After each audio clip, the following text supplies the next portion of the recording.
makosa bajya bakora, ayo makosa akaba ari yari buzi ko yarangiza YouTube zabo, kariyeri yabo kuri YouTube, ugasanga nyine birarangiye. Ibi biterwa n'iki? Ibi biterwa n'inama nyinshi ugenda ugirwa, cyangwa se nanone ibyo ugenda ukora uzi neza ko ari byo kandi mu by'ukuri atari byo, bitazigira binaba byo, ahubwo ari amakosa uri muri jandikamo. Tugiye kuba twarebera rero hamwe ibintu udakwiye kuba wakora kuri YouTube channel yawe, mbega ibintu utazigera uhirahira no gutekereza, kuko kubitekereza ubwabyo bivuze guhita birangiza YouTube yawe rwose ikarangira. Tuzatinze cyangwa se ngo twirande mu magambo, rero hari ikintu cya mbere cy'ingenzi cyane udakwiye kuba wakora. Hari abantu bajya mu ma YouTube channel y'abantu bakajya mu ma comment bagasaba subscribe, ngo please subscribe, ibintu nk'ibyo ngibyo ndakeka murabizi. Ugasanga buri video yose agiyemo arimo arasaba subscribe. Ibyo bintu ushobora kumva neza ko ari byo, none rimwe na rimwe ukabona birakora, urimo urabona subscribe, ariko ndakubwiza ukuri ko hari igihe bazaguha email yihuse cyane bakubwira ko urimo urascaminga subscribe. Kandi iyo bakubwiye ngo urimo urascaminga subscribe, icyo gihe bigoye cyane ko wakora appear, yabigoye cyane kuri buze ko wavuga ati ngo murabona ntabwo ari byo, oya, kuko yabigaragara. Iri kintu bita kujya muri comment bavuga ngo please subscribe, nayo ndakora subscribe, ngo please bigende gutya, bigenze gutya, bigenze gutya. Ibyo bintu ushobora kumva nyine ko bikora cyangwa se nawe byaragukoreye, ariko demo uko ugenda ubikora hari igihe bituma YouTube yawe bayibaninga cyangwa se bakayisiba. Kubera iki? uba urimo urascaminga abantu, urimo urabeshya abantu. Rero instead yo guta umwanya ujya gusaba subscribe, wata umwanya utekereza content ya nyayo, iyo wakoze ibintu byinshi kandi byiza bigaragara.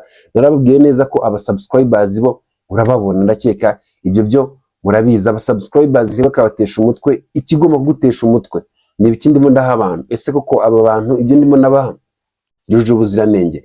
Nyuma byujuje ubuziranenge, aho ngaho ni sawa, komeza ubistickingeho, aho kugira ngo utumwanya ujye mu makomenti. Kuko buriya ni witegereza nabari baguha subscribe, ntabwo iriya subscribe yabo abari kuvuga ngo baragukurikirana cyangwa se baragukunze. Reka ni ukuguha subscribe nyine kugira ngo matrix yawe yongere, nyine nako plito imibare yawe yiyongere. Imibare yawe niyongera, ariko mu by'ukuri idafite ikimaze, byose bimaze iki just no kugira subscribe gusa. Rero iki kintu nimba ugikora ukirinde guhera no munsi, ntuzongere gukora iryo kosa kuko rizakugaruka, kandi kugaruka bizarangiza YouTube channel yawe. Rero be careful kuri iyo kw'icyo kintu, kuko benshi cyane ndabizi neza ko iri kosa ryo murigwamo. Ikindi kintu cya kabiri ni ikintu bita ama hashtag. Abantu bajya muri YouTube bagashyiramo hashtag nyinshi zishoboka. Ibi bintu si ubwa mbere mbivuze, ibintu byigeze kumbaho nayishyiramo hashtag, numvaga neza nyine ko arizo ziri buze kuba zakura aba subscribers. Yewe uzishyiramo, ariko YouTube ubwayo ntabwo yemera ama hashtag menshi, kuko hashtag iyo zibaye nyinshi cyane YouTube irazirengagiza, tangira kuzirengagiza. Rero hashtag nyinshi ntabwo ari hashtag wavuga neza ko ziri buze kugira icyo zihindura, ahubwo zangiza byinshi cyane. Kubera ko nitegereza hashtag buriya wakwiye kubukoresha ni hagati ya hashtag ebyiri na hashtag esheshatu, uzirenze, kuko iyo zirenze nyine ziba zigiye kuba kavuyo. Buri murashakira ubwinshi mu mazi, niko njya numva babivuga. Rero kugira ngo ushakire ubwinshi mu mazi byaruta cyane wowe ukavuga ati okay, nuko bimeze, channel yanjye nuko imeze, byose nyine ukabitegura cyangwa se ukareba uburyo gahunda zimeze, then ugakora ibintu ushyiraho hashtag nyazo. Kuko buriya icyo bita Google algorithm cyangwa se YouTube algorithm igendera kuri fact, igendera ese video yarebwe, ese video abantu bari kuyikunda, ese video ibyo ngibyo akaba byo bipushinga video yawe kuruta ko iri buze ko yapushingwa n'ama hashtag cyangwa se kuzuzamwe ibintu, ariko mu by'ukuri video ntacyo ivuga. Iyo bikomeje kuba byaba gutya rero ama hashtag ari menshi, YouTube ikoze review, ikoze ikintu icyo ari cyo cyose, swat uhinduye izina, uhinduye nimero, icyo ari cyo cyose uhinduye, YouTube ikabona nyine ko hari igikorwa kibaye kuri channel yawe.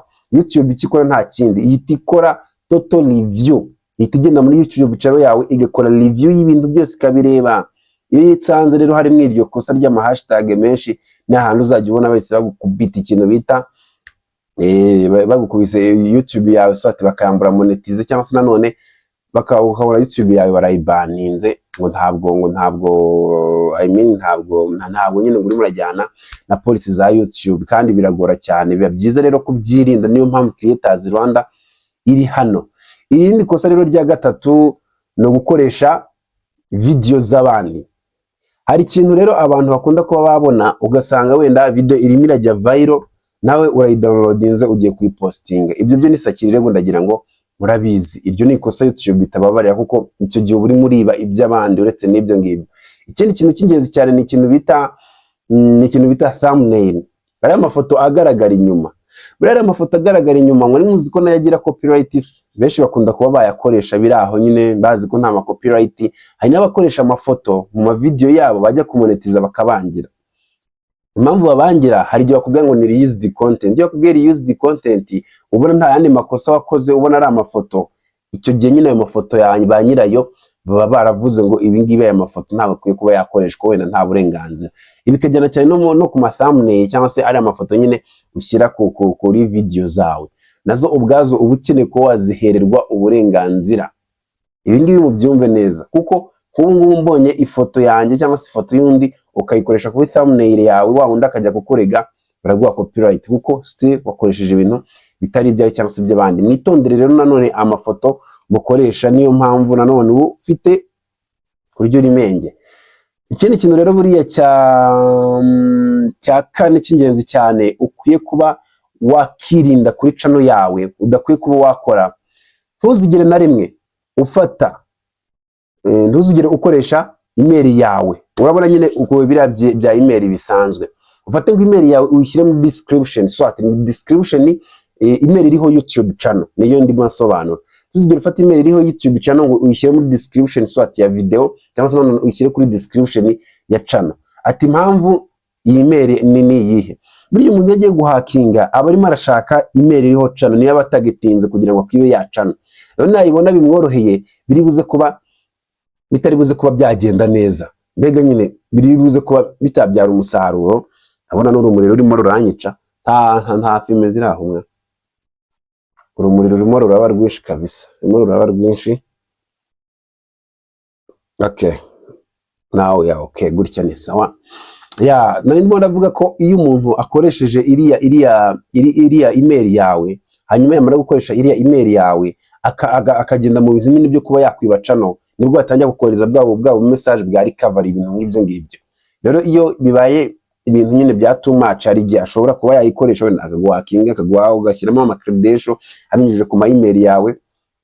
Biba byiza rero kwitonda, biba byiza kugenda gake, wamara kugenda gake ukamenya neza ko email yawe igomba kuba nyine iri secure, kandi ntuzigire na rimwe ufata email iriho YouTube channel ngo ushyire muri description yaba kuri video cyangwa se description ya channel, right? Ibyo ndakeka murimo murabyumva.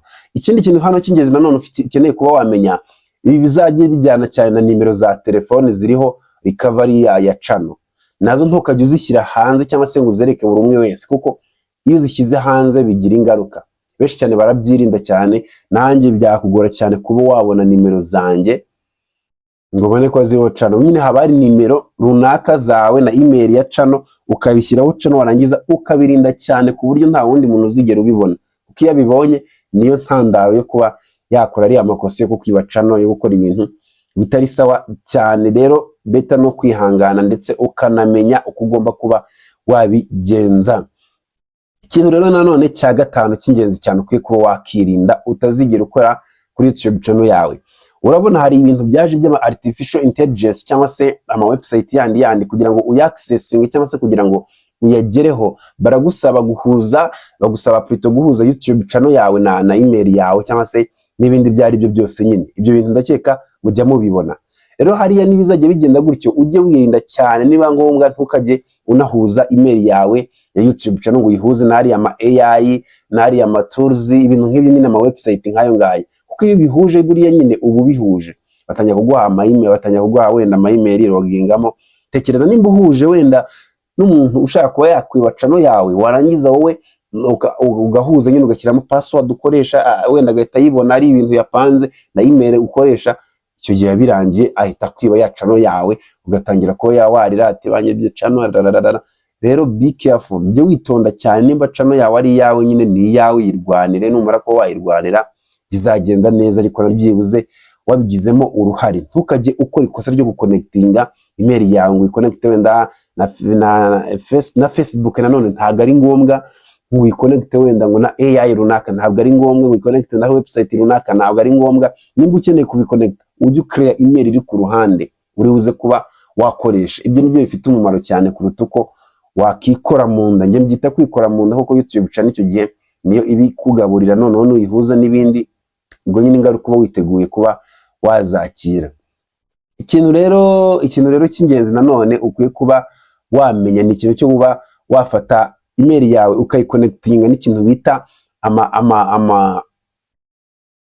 hari ibintu bijya biza ukabona n'amabrand hari ibintu bijya biza ukabona umuntu arakwandikiye yakwandikira ariko ukabona se uno muntu ko mbona arimo arambwira ngo mwamamarize ibintu nk'ibyo. Iyo ufite YouTube channel irimo iragenda ireba, wareba uwo muntu ugasanga swati product arimo arakubwira ngo wamamaze ntabwo ibaho, ibintu nyine ukabona ntabwo bisobanutse. Mbere yuko uri buze kuba wagira izindi communication cyangwa se ubundi buryo muri buze kuba mwavugana, ibyo wanza witonde cyane. Bikagera no mu mbuga nkoranyambaga, hari abantu bakwa approachinga, ndabizi izo cases azakira bakubwira ati turashaka ko dukorana nawe ibintu bijyanye no kwamamaza, ariko kugira ngo dukorane uraduha password yawe na email yawe tujye turebe ko na username yawe, kugira turebe ko imbuga nkoranyambaga zawe zihuye nyine tuzijyanye na bihuje n'ibyo dushaka kugira ngo twamamarize, hanyuma nawe ukabyemera hakomoka byaramwe.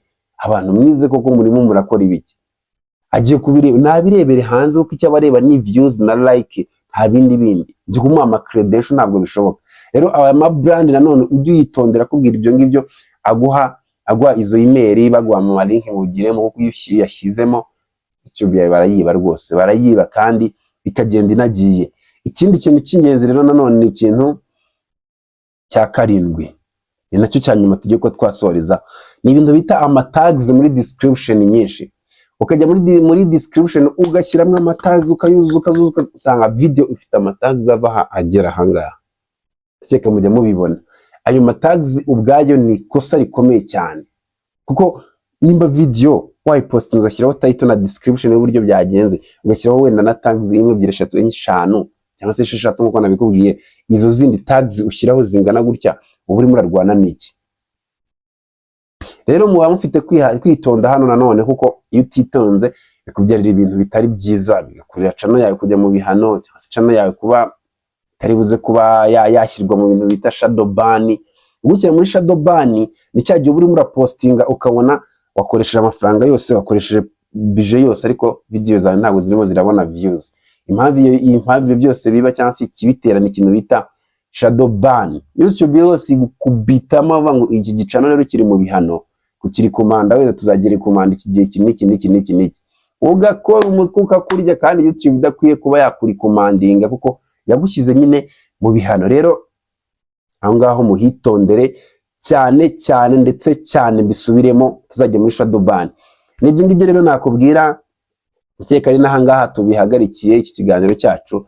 Ikindi kintu nakubwira cy'ingenzi nuko nimba YouTube yawe yarujuje amasaha, ukeneye kuba waba monetize yarujuje amasaha 2000 warabibonye, utazi uburyo bakaya Google AdSense, wirinda kuba wakoramo amakosa, wahamagara kuri 0784255890 hanyuma hagufasha kuba wagira ute wamonetiza YouTube yawe bikagenda neza. Murabizi neza ko benshi ndabafasha, gusa nimba uri mu Rwanda unyishyira 20,020 n'indi support yose waba ukeneye, unyishyira 20,020 wanaza nkakugira inama, nkubwira uburyo bimeze, ndakubwira ati ibyo urimo uraruhira ubusa, kuko benshi bajya baza rwose sanga barimo bararuhira ubusa akajya gutangira.